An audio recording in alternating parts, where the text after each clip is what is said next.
존경하는 국민 여러분, 그리고 선배 동료 의원 여러분, 오늘은 정부가 제출한 26조 원의 추경안, 소위 전쟁 핑계 추경안에 대한 이재명 대통령의 시정연설이 있을 예정입니다. 제가 전쟁 핑계 추경이라고 했는데요, 납득하기 어려운 내용이 너무 많습니다. 고유가 피해 지원 명목으로 전체 유권자의 73%인 3,256만 명에게 4조 8천억 원의 돈을 그냥 대량 살포하겠다고 합니다. 감사원에서 문제가 지적되었던 소규모 태양광 사업도 다시 끄집어냈습니다. 독립영화 제작비, 영화, 공연, 숙박 할인 지원 같은 전혀 시급하지 않은 사업들도 포함되어 있습니다. 그래서 제가 언론에서 자꾸 전쟁 추경이라고 하는데, 대한민국에 전쟁이 났습니까? 국가재정법상 추경 요건에 말하는 전쟁이라는 것은 대한민국의 전쟁을 얘기하는 것이고, 경기 침체도 대한민국의 경기 침체를 얘기하는 겁니다. 저 바다 건너 중동에 전쟁이 났다고 전쟁 추경이라고 얘기하는 것은 대단히 잘못되었다. 그래서 저는 전쟁 핑계 추경, 선거용 매표 추경이다 라고 말씀드리는 겁니다. 오늘 이재명 대통령의 시정연설이 자화자찬이나 화려한 말의 향연이 아니라 지금 현재 우리 경제가 처한 현 상황을 설명하고, 국민들이 지금 정부의 경제정책 방향에 대해서 납득할 수 있게끔 진솔하고 허심탄회한 대국민 연설이 되기를 기대합니다. 이재명 대통령께 당부 말씀 드리겠습니다. 국민들에게 경제가 위기 상황에 처한 데 대한 경각심을 주는 부분에 대해서는 일정 부분 이해할 수 있습니다. 그렇지만 과도한 공포심을 조장하며 국민을 통제하는 것은 지양해야 합니다. 오부제를 넘어서 차량 홀짝제를 실시하겠다고 하는 방침은 전면 재고되어야 합니다. 또한 최근 국민의 자유와 권리를 제한하는 헌법상 최후 수단인 긴급 재정경제명령권 발동을 운운했는데, 대통령으로서는 매우 경솔하기 짝이 없는 발언이다 라고 하는 점을 분명히 말씀드립니다. 과거 김영삼 대통령께서 금융실명제를 시행할 목적으로 긴급 재정경제명령을 활용한 바는 있지만, 이재명 대통령의 발언은 아무런 내용도 없습니다. 알맹이가 없이 과도한 공포를 조장하기 위한 발언은 오늘 연설에서는 더 이상 나오지 않기를 바랍니다. 개헌 관련해서 한 말씀 드리겠습니다. 지금 우원식 국회의장하고 더불어민주당이 개헌 절차를 여야 합의 없이 힘으로 밀어붙일 태세인 것 같습니다. 전 세계 각국 외교 공간에 국민투표를 준비하라는 지시가 하달되었다는 이야기도 있습니다. 이것이 사실이라면 매우 심각한 상황이라고 봅니다. 헌정사에 여야 합의 없이 야당의 반대를 짓밟고 추진된 개헌으로는 의원님들 잘 아시다시피 4.4 오입 개헌, 3선 개헌, 10월 유신이 있었습니다. 역사에서는 이것을 개헌이라고 하지 않고 독재라고 기록하고 있습니다. 우리 당이 개헌에 반대하는 것이 아닙니다. 선거 개헌을 반대하는 것입니다. 개헌을 선거에 맞춰서 실시한다면 그 선거는 개헌이 블랙홀처럼 모든 것을 빨아들이기 때문에 개헌 선거가 됩니다. 이 부분을 저희들이 지적하는 거죠. 앞으로 선거 때마다 이런 식으로 단계적으로 개헌을 하나씩 추진한다고 한다면 향후 모든 선거는 개헌 이슈에 빨려 들어갈 수밖에 없을 것입니다.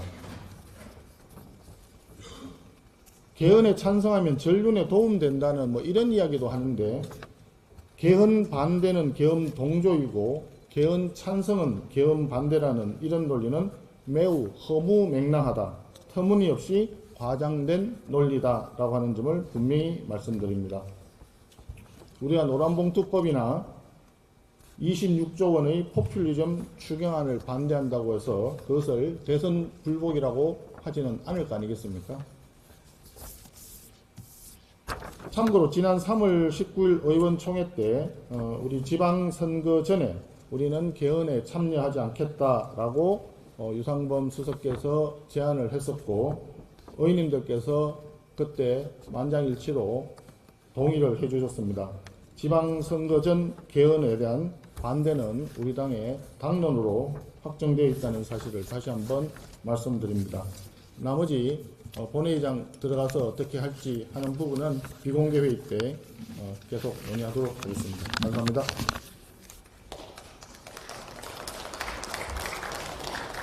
다음은 이태석 의원께서 더불어민주당 정원호 전 성동구청장과 관련된 사항을 의원님들께 설명드리겠습니다.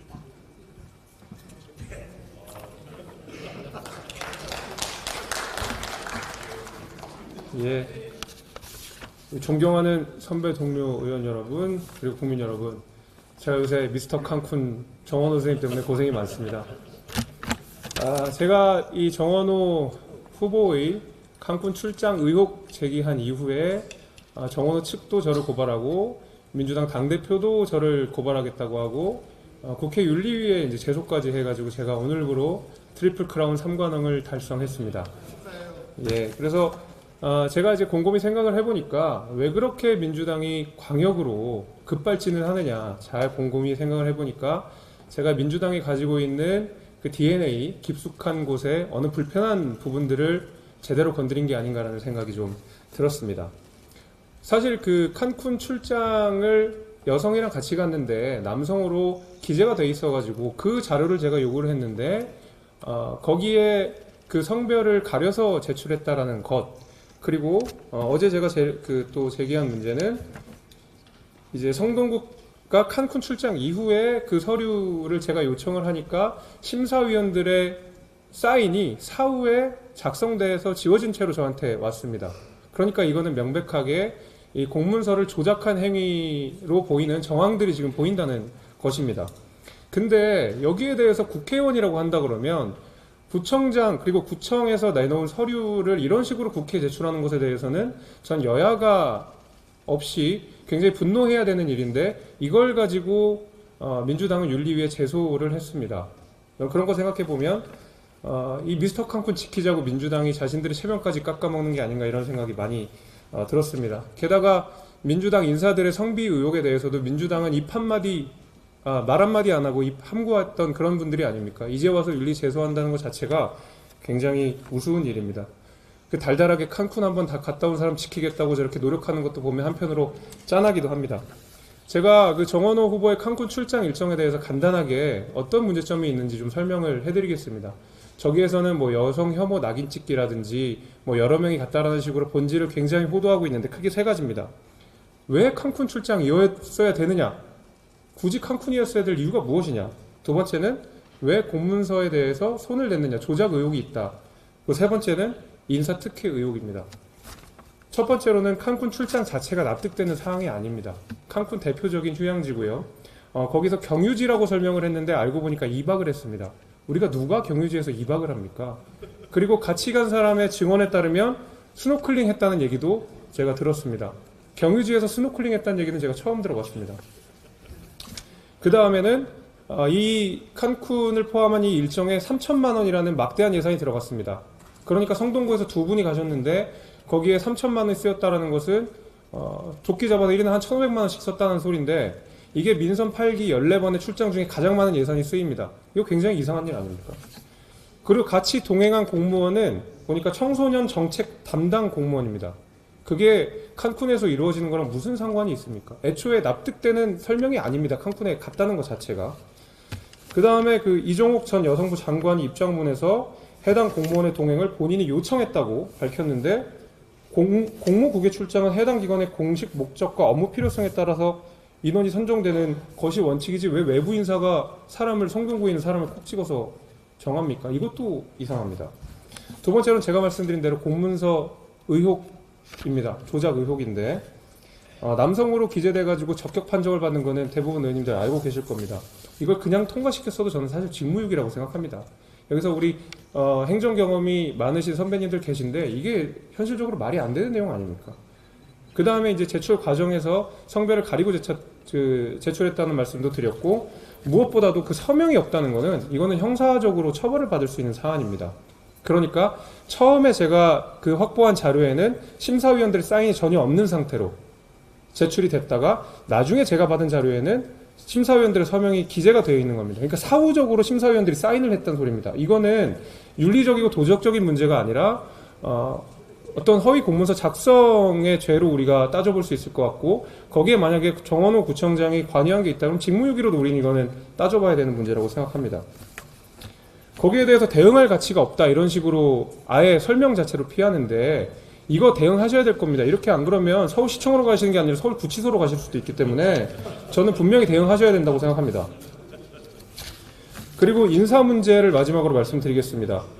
여기서 행정 경험이 많으신 선배님들이 굉장히 많으신데, 다급에서 각급으로 2년 반 만에 올라가는데 그 다급에서 각급으로 새로 채용된다는 것이 어떤 의미인지는 잘 아실 거라고 생각합니다. 정말 파격적이고 이례적이고, 애초에 제가 이 제보를 받았을 때도 성동구청에서 저런 인사이동이 어딨냐라는 뒷말이 나오기 시작하면서 제가 이 제보를 받은 겁니다.